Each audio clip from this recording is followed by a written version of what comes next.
ज्याच्या शक्तीला तोड नाही, ज्याच्या भक्तीला जोड नाही, जो अथांग आहे सागरा समान, त्याचे छत्र म्हणजे आभाळ समान, जो त्यात धबधबत्या सूर्याची शान, ज्याचा काळीच सह्याद्री त्याला शंभूचा आवाज, शंभूचा अभिमान, मराठ्याचा जो भगवा आसमंत आहे, कृपावंत आहे, दयेचा वसंत आहे, ज्यांच्या कुशीतून स्वराज्याचं देखणं स्वप्न उदयास आलं, त्या राष्ट्रमाता राजमाता जिजाऊ आईस आहे.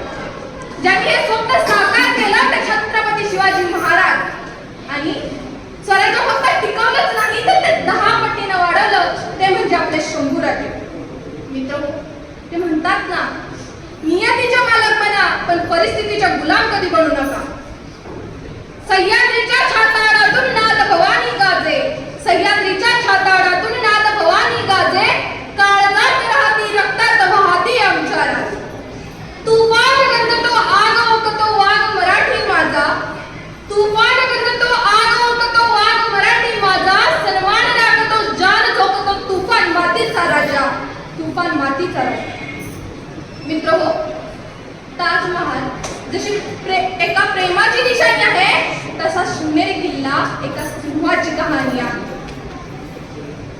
3000 किलोमीटर लांबीची भिंत बांधायला 150 वर्ष जातात, पण माझ्या शिवरायांनी 50 वर्षांमध्ये जे काही किल्ले बांधले त्यांची एकंदरीत लांबी ही 4000 किलोमीटर इतकी मिळेल. मित्र हो, एका झुंजत्या गुलामीच्या काळात 19 फेब्रुवारी 1630 रोजी एक क्रूर सौदामिनी कडाडली आणि तिच्या उदरी शिवराय नामक एक सूर्यपुत्र जन्माला आला. मित्रहो, या शिवाजी महाराजांनी हिंदवी स्वराज्य स्थापन केलं. का? कारण जिजाऊंचे संस्कार होते. लहानपणापासून शिवरायांवरती जिजाऊंनी चांगले संस्कार केले म्हणून शिवराय घडले. मित्रहो, तानाजी, बाजीप्रभू देशपांडे, संताजी, धनाजी असे कित्येक तरी मावळे एकत्र करून शिवरायांनी हिंदवी स्वराज्याची स्थापना केली. कारण त्यावेळेचे मावळे एकनिष्ठ होते. आताच्या मावळ्यांची काय परिस्थिती आहे हो? मित्र हो, डॉक्टर बाबासाहेब आंबेडकर खूप छान शब्दात म्हणतात, गरिबीची कधी लाज बाळगू नका, आपल्यात असलेल्या दुर्गुणाची लाज बाळगा. आपल्यात असलेले दुर्गुण काढून टाकले पाहिजे आणि प्रजाहित जपले पाहिजे. मित्र हो, काय आहे आजकालच्या मावळ्यांची परिस्थिती? जर हे मावळे 31 रात्री गडकोट किल्ल्याच्या पायथ्याशी धारटीपणाने जर पार्टी करत असतील तर त्यांची घरटी कशी सुरक्षित राहतील? हा एक चित्तप्रभ करणारा प्रश्न आहे. मला वाटतं या प्रश्नावरती सर्वांनीच विचार केला पाहिजे.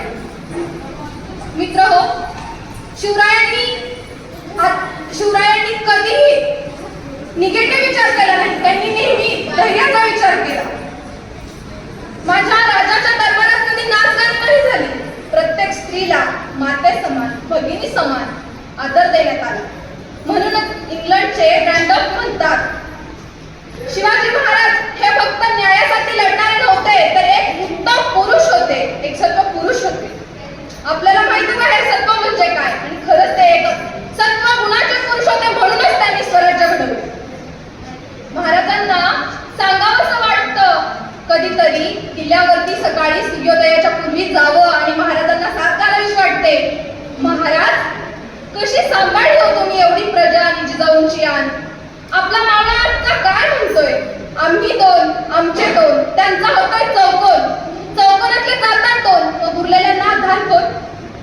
मित्र हो, आजचा आपला हा मावळा किल्ल्याच्या भिंतीमध्ये कसा जिंकतोय बघा राज, बघा. आपण काय घेतला हो शिवाजी महाराजांचा आदर्श? शिवाजी महाराजांनी हिंदवी स्वराज्य स्थापन केले कारण संस्कार जिजाऊंचे होते. पण आपल्या पिढीने काय घेतला आदर्श? म्हणूनच तर आजकाल पेपर अवघड गेला, कर आत्महत्या. कोणी मन दुखावलं, कर आत्महत्या. बायकोनी त्रास दिला, कर आत्महत्या. नवऱ्याने छळलं, कर आत्महत्या. आजकाल आत्महत्या करायला एकही कारण होत नाही.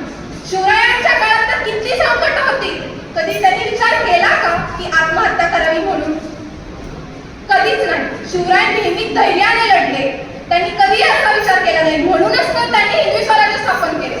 म्हणूनच मला म्हणायचे वाटते, दगड झाले तर सह्याद्रीचा होईल, माती झाले तर रायगडाची होईल, तलवार झाले तर भवानी मातेची होईल, आणि पुन्हा मावळा